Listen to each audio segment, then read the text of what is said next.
In this installment, we're going to be going over the Week 3 late slate, the 4 o'clock and 8 o'clock games here. Let's get into it.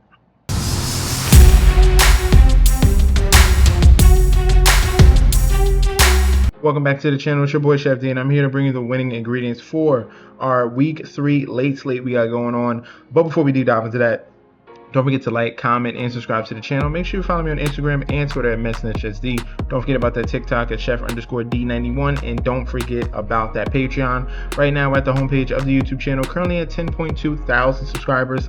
This is the road to 20K, and we're well on our way because you guys are showing up each and every single day. If you're already subscribed, continue to like and comment. That helps the YouTube algorithm so you can grow to a much broader audience. All right, now for that Patreon, you guys missed out on Saturday with college football.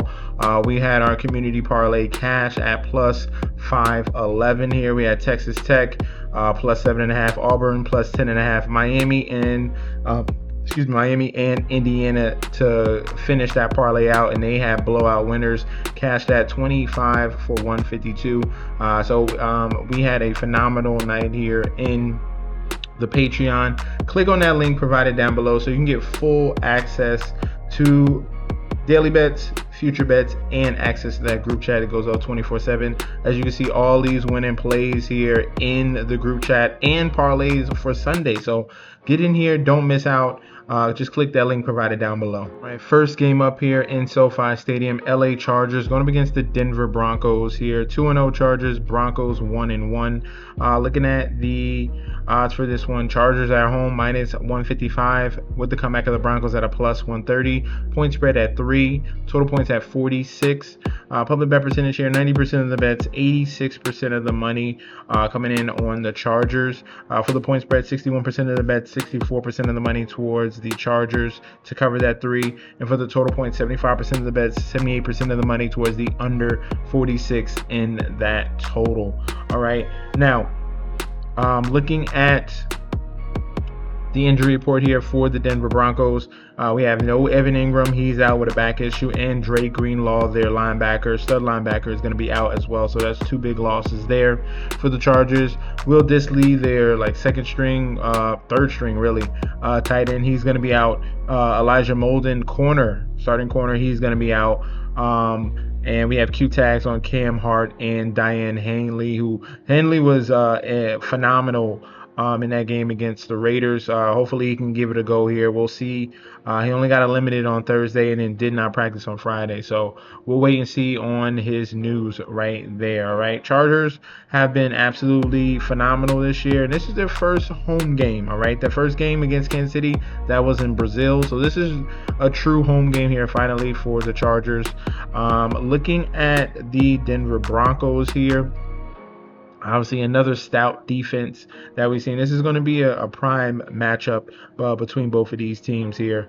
Looking at them, both strong defensively, but a little bit of a weakness here for the Denver Broncos, all right, and stopping the run, all right. So that's going to be huge here. I know we saw an aerial assault in the first 2 weeks really from the Chargers. I think things are going to be a little bit different here because of the strong secondary of the Broncos. I think the Chargers, they have this capability, especially with Harbaugh and how he is with his offensive line. This is going to be more run centric. This could be a game here where Omarion Hampton really steps up, all right, and him and Najee Harris have a nice outing, all right. That's going to be the way to counter the Denver Broncos here, and that's the angle I'm going with in this one. I love the Chargers. Again, give me the Chargers on the money line here.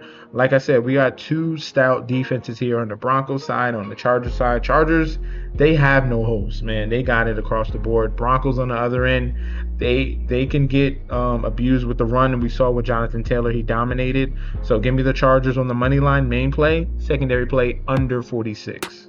In Lumen Field here, we have the Seattle Seahawks going up against the New Orleans Saints here. Looking at the current odds for this matchup here, we have the Seahawks at big home favorites, minus 400. with the comeback of the Saints here at a plus 310, point spread at 7, total points at 41.5. All right, public bet percentage here, 97% of the bets, 99% of the money all over Seattle. For the point spread, we have 59% of the bets, 65% of the money on Seattle to cover the -7, and for the total points, we have 56% of the bets on the under 41.5, but we have 55% of the money on the over 41.5. All right, so in this game here, despite the fact that the Saints coming in, obviously a lot of people just hopped on this team as the worst team in the league, but looking deeper into numbers and looking at how they've played, this is a team that's better than what you think. All right, and Rattler is actually good. All right, Arizona, we saw that game. They stayed in that game all the way to the end. Arizona still wound up covering, but we know Arizona is a very fraudulent team. Very inconsistent. That's why they let the Panthers come back last week. Same Arizona as usual. That you really can't trust Arizona at all. But it was shocking to see how the Saints really stayed in that game. Made it interesting in that one. And then against San Francisco, the Saints stayed in that game. Another strong performance from Rattler. And then you had Robert Saleh, the defensive former Jets coach and now defensive coordinator, back with the 49ers, talking about how impressed that he is from Rattler, making the right throws. He can make every throw. He has a great arm, making great decisions, and he really showed his true colors here. This is a top recruit. He was about to win the Heisman. Like, he was great out of Oklahoma. Obviously, the situation there, he was him and Caleb were at Oklahoma at the same time. Everything like went to his head. He was like the next big thing, and then obviously he tried to recreate himself when he went over to South Carolina. And now we're getting a Rattler that's more mature, and it's showing. It really is showing. So looking at the injury report here, this is a spot where the Saints actually have hope. All right, looking at this injury report, Zach Charbonnet is doubtful. Nick Emmanwori is going to be doubtful. Their stud safety. Also on this injury report, a lot of defensive guys. Junior Love, safety, is out, so they're missing both of their safeties. They're missing their Devin Witherspoon, their stud corner. He's going to be out. JSN is highly questionable with an illness. He didn't practice at all this week, so he might be missing this game. They're missing a ton of guys. So they're literally just going to be trying out there with rookie wide receiver and Torrey Horton and Ken Walker, and trying to get this game here with Sam Darnold. I'm warning you. I'm telling you now. This could be the spot, man. New Orleans Saints coming in. Obviously, this is the same issues on the offensive line that they had all year, but it hasn't mattered really. We got Talise Fuaga. He's questionable. He might play. We'll see if he's going to be able to give it a go. It'll be a positive. They can get one of these tackles back. But then Dylan Redance is going to be out. He's been out for the whole year. But they get back Trevor Penning. Trevor Penning is their stud tackle. He's trending towards playing in this game. I'm telling you right now, +7 Saints. +7 Saints is the main play. That's what we're gonna play in this game. Give me those points with the Saints yet again, playing tough, rugged. Rattler showing up, and this defense is shockingly not that bad. They're middling against passing, and they're middling in rushing yards allowed as well. They're going to rely on Kamara with the rushing game. They're 13th in the league rushing wise, and then they have a nice volume of pass plays here that keep them in the game. Love the Saints in this one. +7 Saints main play, secondary play. I would go with the under 41.5. I think Seattle's going to struggle to score with all these injuries. In Soldier Field here, we have the Chicago Bears 0-2 going against the Dallas Cowboys 1-1. This is a very interesting matchup here. Dallas coming off a crazy wild win against the Giants, and the Chicago Bears fighting to get a W here, and they're going to be home in Soldier Field in this one. Looking at the current odds, Cowboys are road favorites, very slightly -125 with the comeback of the Bears at +105. Point spread is at a pick'em. Total points at 50 and a half. All right, so very high total in this one. Public bet percentage here: 73% of the bets, 90% of the money on the side of Dallas. Point spread: 60% of the money. 60% of the bets coming in on Chicago to cover. 81% of the money coming in on Dallas to cover. Total points: 82% of the bets, 74% of the money towards the under 50 and a half. All right, so very interesting here. Like I said, Chicago Bears, heartbreaking loss against Minnesota, and then embarrassed against Detroit, and then Dallas played okay against Philly but lost, and then they should have lost against the Giants. I don't know, they should have lost against the Giants, but they get away with that win, 40-37. Huge. Both of their last games went over. All right, so I think in this one, I really kind of want to go with the over. I can see a shootout, but we'll go to the injury report. Chicago Bears here, they're dealing with a lot of injuries defensively. TJ Edwards out, Kyler Gordon out, Jalen Johnson out, Jalen Jones out. They're missing like 3 cornerbacks. They're down to like some. Oh man, this is really bad. And out on their O lineman and Kyron. For the Cowboys, Deron Bland is out. They still got Trevon Diggs, but he's coming down with an illness. Wait and see if he's going to be able to play. Then Dallas is down to a bunch of bumps at cornerback as well. And then already this Dallas defense is very questionable. If we're looking at, let's see what they've been giving up allowed. Both of these are bottom in the league. Look at them. 30th and 23rd in passing yards against, 23rd and 27th in rushing yards against. So Javonte Williams is in a good spot against this Bears team. The Bears team can't get the run game going because DeAndre Swift isn't good. So we're really hoping for Kyle Monangai to get some work. We already seen in the injury report that DeAndre Swift was questionable with limited. So I'm expecting in this game for the Bears and Ben Johnson to get their rookie running back some work, and hopefully some positive run scripts here, where it's been super inefficient with DeAndre Swift. He fumbled last week as well. It's the same song and dance. He was with this team before with Ben Johnson and DeAndre Swift in Detroit, and he benched him then. So we're having the same situation here. DeAndre Swift is not good. I don't know how long it takes people to figure this out, but DeAndre Swift is not good. He is inefficient, and he doesn't run between the tackles. He takes everything outside, and that's why he gets benched. All right, and he's not efficient. All right, so this game here, I like the total over 50.5. That's going to be the secondary play. Both teams are bad defensively and good offensively. I think this game is more desperate on the side of Bears. I think that I'm going to have to take the Bears on the money line in this home game here. Both teams are tough to trust, but ultimately, if I'm choosing a D-line and linebacker crew that I'm going to go with, it's going to be the Bears.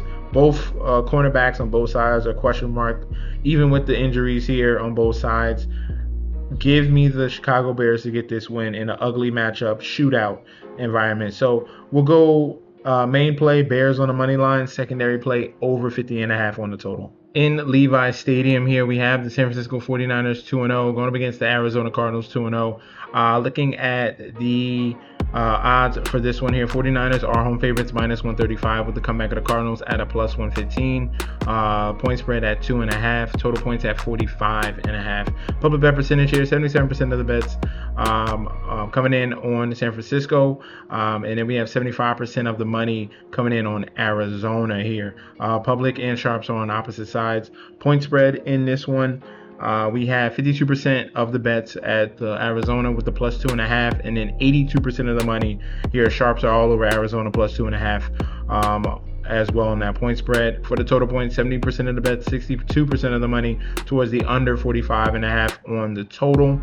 Looking at this matchup here, despite the fact of losing Brock Purdy, San Francisco 49ers and Mac Jones looked outstanding against the New Orleans Saints there.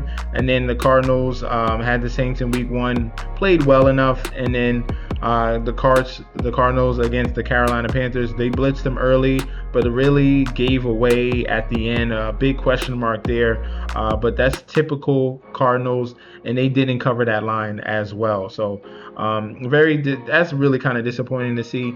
Looking at the injury report, Cardinals are dealing with a lot of injuries defensively. Will Johnson, their rookie, dealing with a groin. He's been phenomenal. Well, it was phenomenal. This has been one game, but he looked outstanding in that one game. He's going to be doubtful.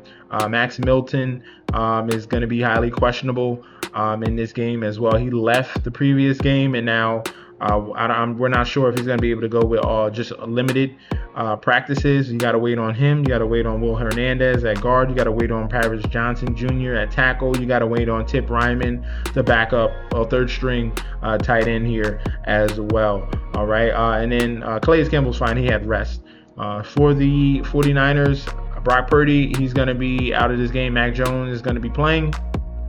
Spencer Buford, O-lineman, he's going to be out. And then Jawan Jennings, he had 3 DNPs in a row. He's highly questionable. He's a veteran, so it doesn't really matter if he doesn't practice. They're gonna see if he's gonna be able to give it a go on game day. So you'll find out news early in the morning if Jawan Jennings is gonna give it a go. If not, it's gonna be really all Ricky Pearsall and Christian McCaffrey in this one. For the 49ers, third string wide receiver Jordan Watkins is going to be out as well. All right, so both of these teams are dealing with issues. Obviously, the coaching edge is on the side of the 49ers, and Shanahan. You really trust him in these type of situations. Cardinals are hard to trust with Jonathan Gannon, and they barely can keep a lead. I like, again, what I've seen from Mac Jones. Fun fact, all right, Shanahan wanted to draft Mac Jones a couple years back, obviously, and was not allowed. John Lynch did not allow him to draft Mac Jones, which was crazy, and now he gets the opportunity here to utilize Mac Jones, and he took it to the next level here. Had the 3 touchdown game against the Saints. I think he's going to have another solid game against the Cardinals, and all the injuries at the cornerback position. I love the 49ers on the money line, all right? Give me the 49ers on the money line at a very low number at -135. And for the total, I'm going to go I think they both can put up points here. For the total, I'm gonna go over 45.5 with the total. So I could see a back and forth between these two. Kyler Murray versus Mac Jones in this one, and put up and some fireworks in this one. So money line 49ers is the main play. Secondary play over 45.5 on the total. Last but not least, here we have New York Giants going up against the Kansas City Chiefs here in MetLife Stadium. Rare occasion where you get Kansas City versus the Giants. Looking at the odds in this matchup here, we have the Chiefs as road favorites -300 with the comeback of the Giants at a +240. Point spread at 6. Total points at 45. Public bet percentage here, 96% of the bets, 98% of the money all over the Chiefs. For the point spread, 50% of the bets is split down the middle, 50-50 between on that bet percentage. But for the 66% of the money, sharps are on the side of the Chiefs to cover that number. And for the total points, we have 75% of the bets coming in on the under, but 54% of the money coming in on the over 45 on the total. All right, now looking at the injury report for this one, it has been confirmed that Xavier Worthy is going to be out of this game with his shoulder. He has 5 straight limited practices in, so probably next week he's going to be able to give it a go. Once you see him get a full practice in, then you'll see him play with the harness for his shoulder. But plenty of players have done this and been fine wearing that shoulder harness. He should be fine. He's going to be fine. I already watched practice tape of him running routes and catching balls. It's going to be fine. It's more of the landing and the hitting. We'll see how it goes. But with previous wide receivers that I've seen with this similar injury, no issue, and they had fine seasons as well. All right, Jalen Royals is questionable. He may be able to play in his first game. Coming up, their rookie wide receiver Christian Fulton, he's going to be out. The cornerback, and Michael Dana, the DN, he's going to be out. For the New York Giants, Darius Mousau is going to be out there, linebacker, with a concussion. Demetrius Flanagan Fowles, the linebacker, he's going to be out. Raheem Nunez-Roches, D tackle, he's going to be out. So they're missing a lot of linebackers and D tackles in this one here. We have Chauncey Goldston. He's going to be highly questionable with 3 DNPs in a row. Gunnar Osinski, he had a DNP on Friday. We'll see if he'll be able to go as well. But everyone else is going to be fine here for the Giants, who are very, we'll say very bad. Very bad. This is the worst team in the league here. Rushing yards against, they're 32nd. So if you want to get a game with Isaiah Pacheco finally having a day, this is probably going to be it. Passing yards against, their bottom of the league as well. So this is a spot where you can see Patrick Mahomes really open things up. Okay, I get it. They're 0-2, but they face the Chargers and the Philadelphia Eagles. Let's be real, and that these are the two teams that could be in their respective conference championship games. Watching how they are, honestly, so it's understandable why the Chiefs are down 0-2. But this is a spot that they should take full advantage of and get their first win. All right. Obviously, you expect the Giants team to be down and play from behind. So I like the over 45 on the total. But the main play here is going to be Chiefs -6 and a cover. We're taking that to the bank. I think the Chiefs put up a big number. I think they get comfortable with the running game. I think they get comfortable with the pass game here in the Chiefs and really exploit the Giants yet again. And in this game here, I really love the Chiefs -6, and then secondary play is going to be over 45 on that total. That's going to be our breakdown for the Sunday slate, late games here. Let me know in that comment section down below if you agree or disagree. We could definitely debate about that down below. Also, make sure you sign up for the Patreon so you can get all the plays for Sunday. I don't want you to miss out on the parlays. I don't want you to miss out on the touchdown, anytime touchdown scores that I got going for Sunday. Click on that link. Get full access. You get daily bets, future bets, and access to that group chat that goes up 24/7. This is your boy Chef D. I'll be back very soon, and peace out.